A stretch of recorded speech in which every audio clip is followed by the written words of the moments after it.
বাংলাদেশের এক ক্রান্তিকালে দায়িত্ব নিয়েছিল অন্তর্বর্তীকালীন সরকার এবং তার উপদেষ্টারা। চলতি মাসেই দেশে সংসদ নির্বাচনের মধ্য দিয়ে ক্ষমতায় বসে নতুন সরকার। এরপরই বিদায় নেয় অন্তর্বর্তীকালীন সরকার উপদেষ্টারা। কিন্তু দায়িত্ব ছাড়ার মাত্র এক সপ্তাহেই ডক্টর ইউনূস সহ প্রায় সব উপদেষ্টার বিরুদ্ধে অভিযোগ উঠেছে দুদকে। কি আছে সেই শত শত অভিযোগের নথিতে? বিস্তারিত সাদিয়া সিদ্দিকার রিপোর্টে। ডক্টর মোহাম্মদ ইউনূসের নেতৃত্বাধীন সদ্য বিদায়ী অন্তর্বর্তী সরকার উপদেষ্টাদের বিরুদ্ধে দুর্নীতির শত শত অভিযোগে স্তূপ জমা পড়ছে দুর্নীতি দমন কমিশন দুদকের কার্যালয়ে। দায়িত্ব ছাড়া মাত্র এক সপ্তাহের ব্যবধানে অভিযোগের যে জোয়ার শুরু হয়েছে তাকে নজিরবিহীন বলে অভিহিত করেছেন দুদকের দায়িত্বশীল কর্মকর্তারা। সম্প্রতি এক গণমাধ্যমে উঠে এসেছে এমনই তথ্য। প্রাপ্ত তথ্য অনুযায়ী সাবেক প্রধান উপদেষ্টা থেকে শুরু করে প্রায় সব উপদেষ্টার বিরুদ্ধে লিখিত অভিযোগ জমা পড়েছে। এসব অভিযোগের কোনোটিতে নাম প্রকাশ করা হয়েছে, আবার কোনোটিতে জমা পড়েছে বেনামে। তবে দুদক সূত্র নিশ্চিত করেছে যে প্রতিটি অভিযোগই প্রচলিত নিয়ম অনুযায়ী কঠোরভাবে যাচাই বাছাই করা হচ্ছে এবং প্রাথমিক সত্যতা পাওয়া গেলে সেগুলোকে নিয়মিত অনুসন্ধানের আওতায় আনা হবে।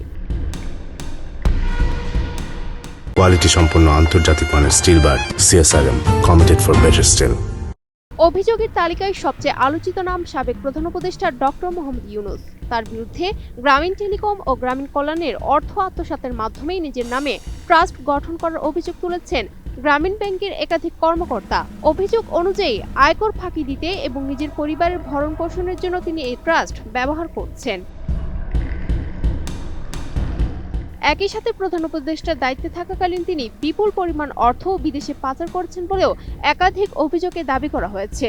পিছিয়ে নেই সাবেক আইন উপদেষ্টা ডক্টর আসিফ নজরুলও। তার বিরুদ্ধে মামলা ও জামিন বাণিজ্যের 1 ডজনেরও বেশি অভিযোগ জমা পড়েছে। বিশেষ করে এক শিল্প গ্রুপের সিইওকে 20 কোটি টাকার বিনিময়ে জামিন দেওয়া এবং গান বাংলা টেলিভিশনের তাপসের জামিন করানোর ক্ষেত্রে মোটা অঙ্কের লেনদেনের তথ্য দুদকের নথিতে উঠে এসেছে।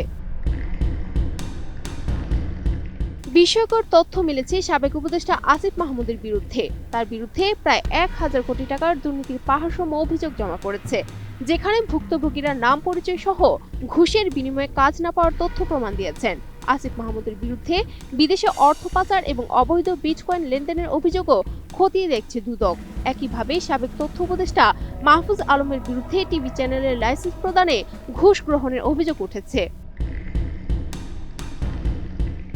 এদিকে পরিবেশ উপদেষ্টা সৈয়দ রিজওয়ানা হাসানের বিরুদ্ধে পরিবেশ অধিদপ্তরের প্রকল্প থেকে অর্থ আত্মসাৎ ও অন্যের সম্পত্তি দখলের অভিযোগের পাশাপাশি তার স্বামীর বিরুদ্ধে আওয়ামী লীগ সরকারের সাবেক বিদ্যুৎ প্রতিমন্ত্রীর সম্পত্তি রক্ষণাবেক্ষণের অভিযোগও জমা পড়েছে।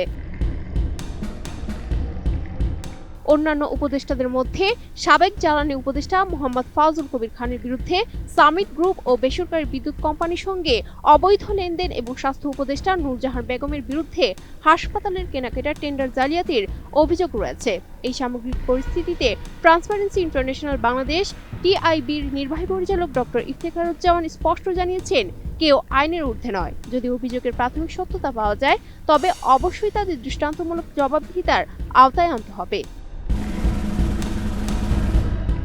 Sadia Siddiqa, ATN news.